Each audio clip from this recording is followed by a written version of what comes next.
what's the purpose of praying? Like, what's the point? Because you might think the purpose, you don't burn in hell.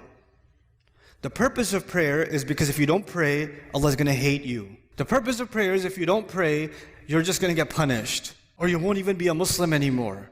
And the angels will curse you and all this negative stuff. Allah didn't mention those purposes. The purpose of prayer is not to get away from something negative. The purpose of prayer is to run towards something positive. Do you know the difference between the student who's studying so they don't fail and the student who's studying because they love the subject? One student is studying because of something positive. The other student is studying because they're trying to escape something negative. An employee who loves their work and an employee who just doesn't want to get fired. They're doing the same exact job, but one of them is so happy, so filled with joy, and one of them is so depressed and so miserable.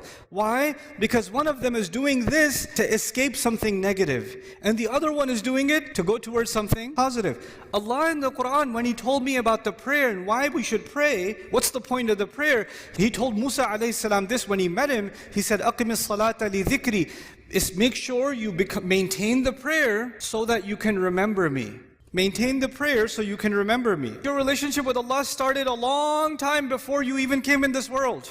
And your relationship will continue with Him a long time after you even leave this world. And that relationship is worth remembering because every good thing that comes to you comes from that relationship. So if you want all the positive things to stay in your life, you must remember where all of the khair comes from, all of the ni'mah comes from, all of the rizq comes from, all of the guidance comes from. So Allah says the best way you can remember that is that you remember Allah by prayer. That's why you should pray.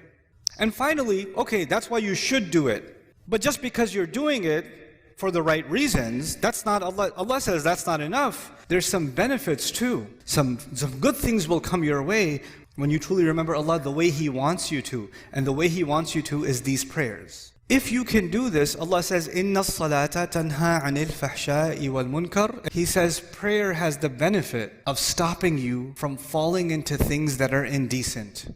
Because indecency is all around you. Indecency is on your device. Indecency is at your school.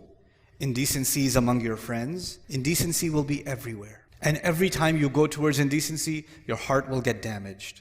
And Allah says, if you can maintain this prayer, it will prevent you from falling into indecency. And once you fall into indecency, then you become, like if you're breathing in pollution, at first you will cough, right? But if you stay long enough, you just get used to it. Well, indecency is like that. When you're taking it long enough, it's not that big of a deal anymore. You don't feel like protecting yourself from it anymore because your immune system has gotten corrupt. And then you're ready for even more toxic behavior, even worse things, wal munkar, that you can do. And this prayer will stop you from going down a negative path in your life. That's why you should pray.